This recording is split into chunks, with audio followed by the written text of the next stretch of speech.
Bible in a Year Live, Chronological Project, Week 14, Day 7, English Standard Version. The Lord rejects Saul. And Samuel said to Saul, "The Lord sent me to anoint you king over his people Israel.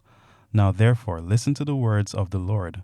Thus says the Lord of hosts, I have noted what Amalek did to Israel in opposing them on the way when they came up out of Egypt. Now go and strike Amalek and devote to destruction all that they have. Do not spare them, but kill both man and woman, child and infant, ox and sheep, camel and donkey." So Saul summoned the people and numbered them in Telaim, 200,000 men on foot, and 10,000 men of Judah. And Saul came to the city of Amalek and lay in wait in the valley. Then Saul said to the Kenites, "Go, depart, go down from among the Amalekites, lest I destroy you with them. For you showed kindness to all the people of Israel when they came up out of Egypt." So the Kenites departed from among the Amalekites, and Saul defeated the Amalekites from Havilah as far as Shur, which is east of Egypt. And he took Agag, the king of the Amalekites, alive, and devoted to destruction all the people with the edge of the sword. But Saul and the people spared Agag, and the best of the sheep, and of the oxen, and of the fattened calves, and the lambs, and all that was good, and would not utterly destroy them. All that was despised and worthless they devoted to destruction. The word of the Lord came to Samuel.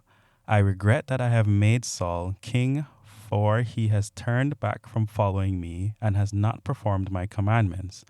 And Samuel was angry, and he cried to the Lord all night. And Samuel rose early to meet Saul in the morning. And it was told Samuel, Saul came to Carmel, and behold, he set up a monument for himself, and turned and passed on, and went down to Gilgal. And Samuel came to Saul, and Saul said to him, "Blessed be you to the Lord. I have performed the commandment of the Lord." And Samuel said, "What then is this bleating of sheep in my ears, and the lowing of the oxen that I hear?" Saul said, "They have brought them from the Amalekites, for the people spared the best of the sheep and the oxen to sacrifice to the Lord your God, and the rest we have devoted to destruction." Then Samuel said to Saul, "Stop, I will tell you what the Lord said to me this night." And he said to him, "Speak." And Samuel said, "Though you are little in your own eyes, are you not the head of the tribes of Israel? The Lord anointed you king over Israel, and the Lord sent you on a mission and said, 'Go devote to destruction the sinners, the Amalekites, and fight against them until they are consumed.' Why then did you not obey the voice of the Lord? Why did you pounce on the spoil and do what was evil in the sight of the Lord?" And Saul said to Samuel, "I have obeyed the voice of the Lord. I have gone on the mission on which the Lord sent me. I have brought Agag, the king of Amalek, and I have devoted the Amalekites to destruction. But the people took of the spoil sheep and oxen, the best of the things devoted to destruction, to sacrifice to the Lord your God in Gilgal." And Samuel said, "Has the Lord as great delight in burnt offerings and sacrifices as in obeying the voice of the Lord? Behold, to obey is better than sacrifice, and to listen than the fat of rams. For rebellion is a sin of divination, and presumption is as iniquity and idolatry. Because you have rejected the word of the Lord, he has also rejected you from being king." Saul said to Samuel, "I have sinned, for I have transgressed the commandment of the Lord and your words, because I feared the people and obeyed their voice. Now therefore, please pardon my sin and return with me that I may bow before the Lord." And Samuel said to Saul, "I will not return with you, for you have rejected the word of the Lord, and the Lord has rejected you from being king over Israel." As Samuel turned to go away, Saul seized the skirt of his robe, and it tore. And Samuel said to him, "The Lord has torn the kingdom of Israel from you this day, and has given it to a neighbor of yours, who is better than you. And also the glory of Israel will not lie or have regret, for he is not a man that he should have regret." Then he said, "I have sinned, yet honor me now before the elders of my people and before Israel, and return with me, that I may bow before the Lord your God." So Samuel turned back after Saul, and Saul bowed before the Lord. Then Samuel said, "Bring here to me Agag, the king of the Amalekites."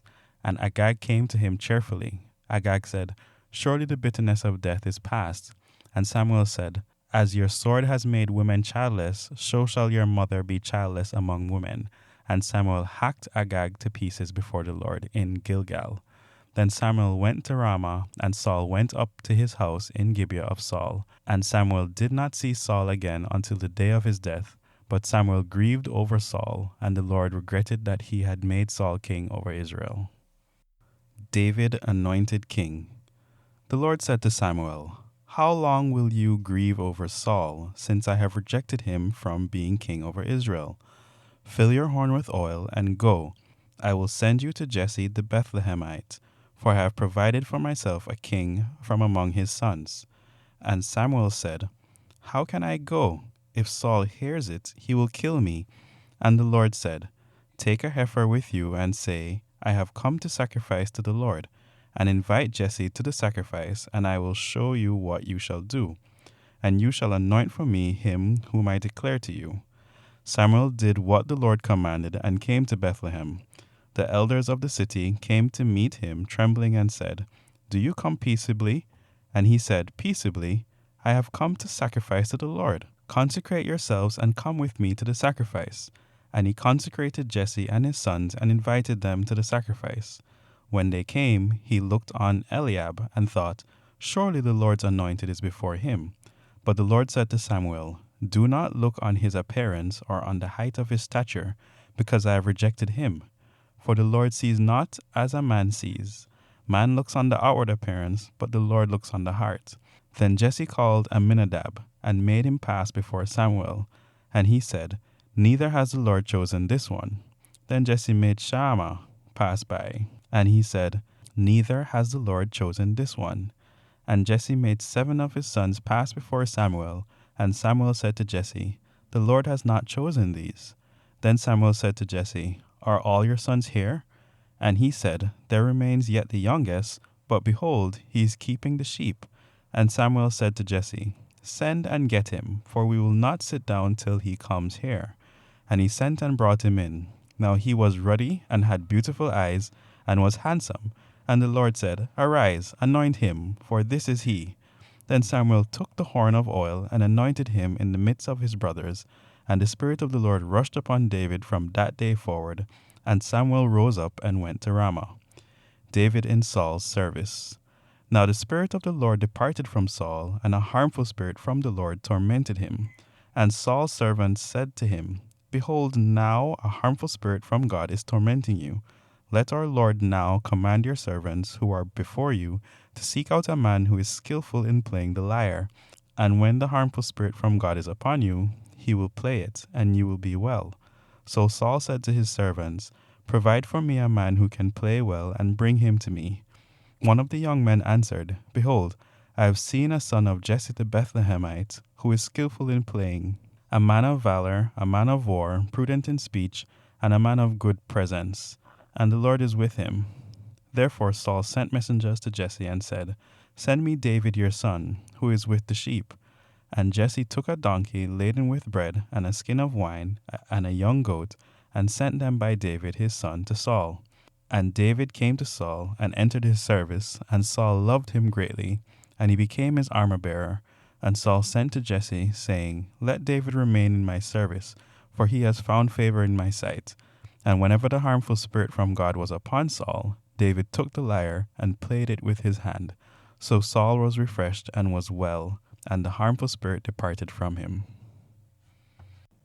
David and Goliath.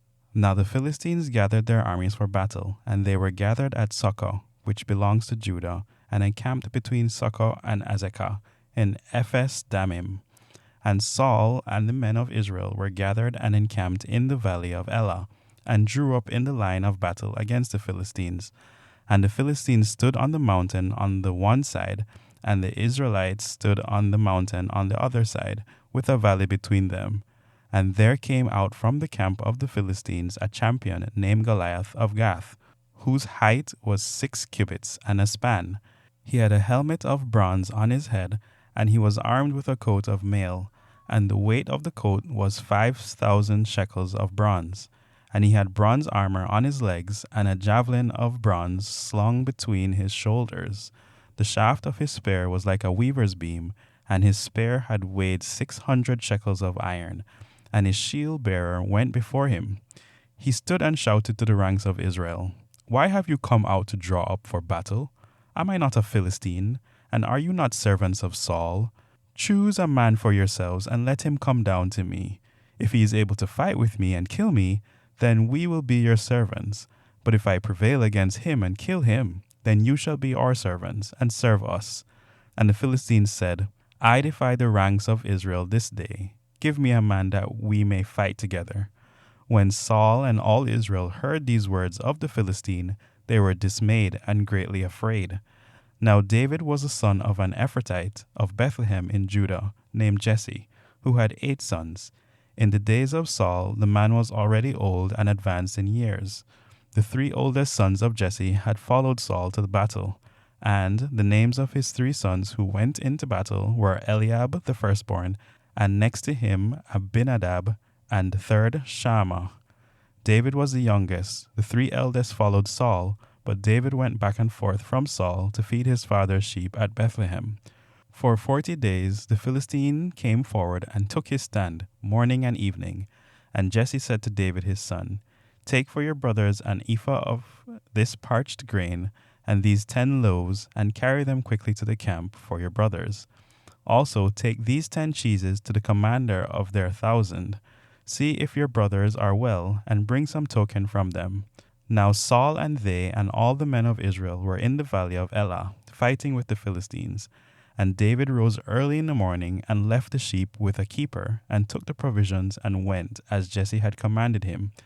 And he came to the encampment as the host was going out to the battle line, shouting the war cry.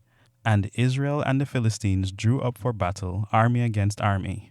And David left the things in charge of the keeper of the baggage, and ran to the ranks, and went and greeted his brothers. As he talked with them, behold, the champion, the Philistine of Gath, Goliath by name, came up out of the ranks of the Philistines, and spoke the same words as before. And David heard him. All the men of Israel, when they saw the man, fled from him, and were much afraid. And the men of Israel said, Have you seen this man who has come up? Surely he has come up to defy Israel. And the king will enrich the man who kills him with great riches, and will give him his daughter, and make his father's house free in Israel. And David said to the men who stood by him, What shall be done for the man who kills this Philistine, and takes away the reproach from Israel? For who is this uncircumcised Philistine, that he should defy the armies of the living God? And the people answered him in the same way, So shall it be done to the man who kills him. Now Eliab, his eldest brother, heard when he spoke to the men, and Eliab's anger was kindled against David, and he said, Why have you come down? And with whom have you left those few sheep in the wilderness? I know your presumptions, and the evil of your heart, for you have come down to see the battle. And David said, What have I done now? Was it not but a word? And he turned away from him toward another, and spoke it the same way. And the people answered him again as before. When the words that David spoke were heard, they repeated them before Saul, and he sent for him.